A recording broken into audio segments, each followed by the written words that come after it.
The Green Goblin returns, and I ain't talking Spider-Man. I'm going to leave it there. That's wild. It's wild, right? But what's maybe even crazier is this road trip for the Valkyries. The season is teetering. They're like 2-6, headed out on this long road trip. Kayla Thornton, the franchise's first all-star, knee surgery done for the year. Chechi steps up in that role. She's got a hurt foot. Mo Billings is out several weeks with a severely sprained ankle, and they just keep finding ways to get it done. And I have a really good breakdown of this one on my Patreon. In fact, I'll make it free. I'll put the link in the description if y'all want to check it out and follow the season that way. It's a great way to support the channel and to follow along. If you're not going to, some of these games are at weird times. I understand, people like to take a break from basketball at this point in the year, but you're missing out. You're missing out right now because this Valkyries organization is building something special.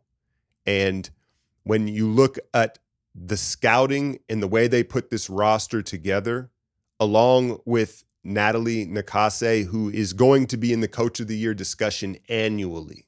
She's already probably a top 3 coach in the W. Combine all that with Lacob's resources and thirst to win in a league where there's not a lot of teams that are doing that. In the next couple of years, the Valkyries are going to be competing for championships. It's that simple. So you might as well get on board now. You might as well get on board now and watch the early process. Be a day oneer. Be there from the beginning because it's a team that you quickly fall in love with. And you know what it reminds me of? Was watching UFC a couple weeks ago. Dustin Poirier's retirement fight against Max Holloway. And you get these fighters who weaponize their toughness and their endurance. Tony Ferguson, Poirier to an extent, right? In boxing, Bernard Hopkins, where like they're not necessarily better than their opponent all the time. They're not like this supremely talented fighter, but what they are is they're going to say, I'm tougher than you and I can go for longer. And that's the mentality and identity that Nakase has formed with this Valkyries team. And even in a game last night in Chicago, the back end of a back-to-back 3 games in 4 nights, they're supposed to be it's a scheduled loss. It's a scheduled loss. You've got 3-4 main players out. And no, the Sky telecast is like, why do the Valkyries look like the fresher team right now? It's their identity. It's their mentality. They weaponize their toughness and their endurance. And it's super fun to watch these women get the opportunities that they've been waiting for, capitalize on them, and watch them grow throughout the year in real time. For instance, Veronica Burton, who is going to be a candidate for most improved this year. Like, I don't want to take that away from her, but she had 10-10 the other night in Washington. She had 4 turnovers, and the numbers were good, and a win is a win as the point guard. Like, I'll start there. But if you watch the game, she's really struggling seeing angles in the half court as being the lead ball handler, where she starts to turn the corner and she just doesn't take the angle that's there, right? And it's limiting her offensive capabilities. And I put it in the breakdown, and I've been complaining about it. And last night she had a breakthrough where instead of trying to kind of square up her opponent with the ball, she was turning her shoulders and then switching into a big crossover, flipping her hips. And because it's such a more aggressive, violent move, it gives her so much burst, there's no choice but to turn the corner and head downhill. She's got too much momentum not to. And so I think that was a little mini breakthrough for her as far as turning that corner and taking those angles, right? But and it's just so many little things. Like in the last few weeks, it's like, oh, teams are starting to scout Leticia Ami here. She only goes left, right? First possession last night, hard drive right. Now, it was a charge. It was an offensive foul, but it just shows you like they're working on these things and they're adapting, and these girls are getting better and better. Ileana Rupert, she had a rough first couple games, and I was like, she's kind of soft, I don't know, because there was a lot of hype behind her. If I hadn't heard about her, I wouldn't have been so judgmental. But there was a lot of hype about her coming and joining the team finally in the French Connection. And she over this road trip. Look, she's not going to be this physical bruiser. Fine, right? But what she's shown me is a competitive spirit. She's hit the floor for loose balls twice now in crunch time, and she's got enough of a competitive motor for me at that size. But more importantly, maybe, offensively, you know who she reminds me of? She reminds me of Karl Anthony Towns. She's got this lightning quick three ball. It's like a free throw to her. It's automatic. She barely has to settle her feet. It's just a flick. And so it's devastating to these other bigs that even if they kind of think they're there, it's too late. It's that quick, and she's that confident with it. And then she's got a little show and go. She's got like a quick first step off of it. Very Karl Towns-ish offensively. And it opens up the offense. You talk about Burton figuring out how to get downhill and just they can truly play five out. And she was huge in that one last night. 4 or 5 from downtown in crucial parts of the game. Right? Crucial parts of the game. Now let's talk Kate Martin, because she got the start last night and she's been playing more and more because we've had less and less players available. Let's just call her Clay Martin.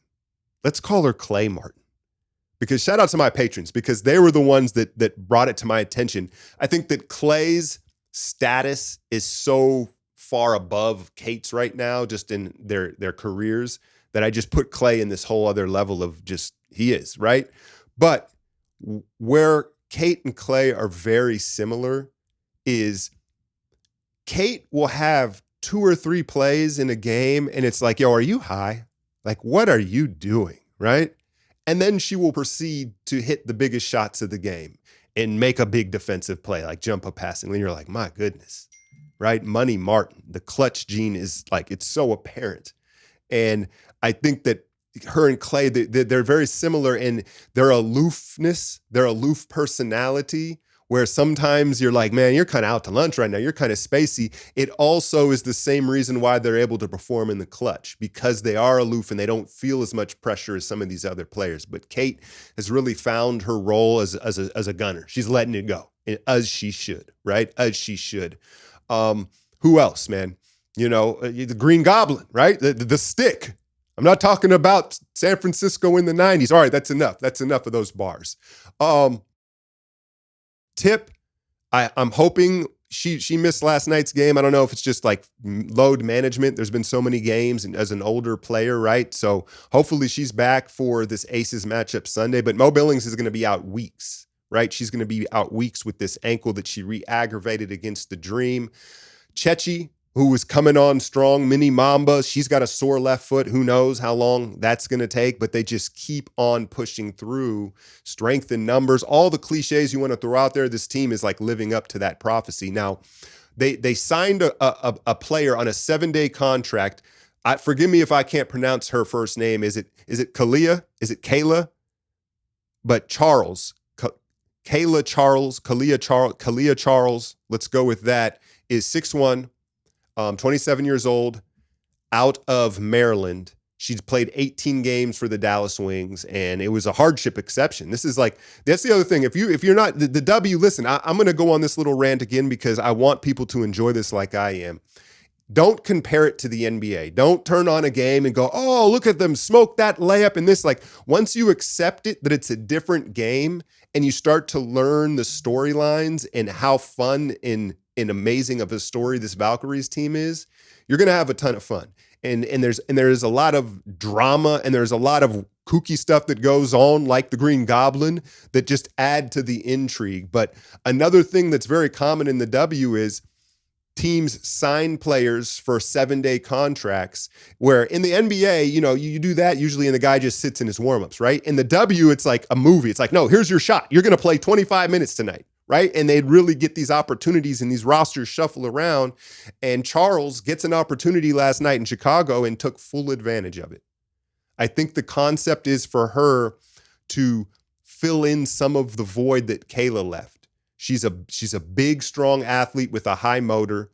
shoots 33% from the three-point line career. She hit one last night. She had a nice drive at a pivotal moment in the game, 5 rebounds, really good defender, an athlete. And so she fits the identity, the culture. And so she looks like she might stick because that was such an impressive showing to do it with that type of pressure. Right? It's not like two-way contract or like a rookie. Say you got 7 days here. You're probably going to play in 2 or 3 games. What you got? And for her to contribute in that way, she hit the floor. She secured the biggest loose ball of the game late in that game. For her to perform like that, it's just another great story for this team. And she looks like she might be a keeper here and help us with this depleted roster. But yeah, you hope that Tip's back and Chechi's back. Mo's going to be a while here, but I feel like this road trip, this was the pivotal point of the season for the Valkyries. They were starting to waver here, but the fight, it's one of those teams where you should learn not to doubt them. You can say, oh, this is out, the schedule. They're going to bring it every night. That's who they are. And so Nakase, she's going to win Coach of the Year. There's no doubt about it. And I think they're going to get into the playoffs. I don't want to jinx anything, but it's just every night they bring it, every night. And that's the other thing I love about the French connection, the 3 French girls. And Salon, that's who I haven't brought up. Forgive me, because she looking like the big dog right now. I was really questioning why they were so invested in her. I really didn't like the shot selection, and all of a sudden, playmaking, getting to the basket, and ones, clutch shots. She just got big dog energy. Like she and Carla Rupert spraying the block from 3. That's the other nice ingredient right now is you've got this identity of toughness, defense, effort, that culture, and then the 3 French girls all want the big shot. We've got these big shot makers sprinkled in there where like they're going to take it, right? And they think they're going to make it every time. Money Martin, big shot maker. So it's a really fun group with a lot of potential and perseverance through a hectic first season. So tap in. I'll leave the full breakdown in the description. And hey, as we're in August here, you're going to get thirsty for some basketball. I'm telling you, jump on the bandwagon early because it's leaving the station. Hit that like, share, and subscribe. I'm out, y'all.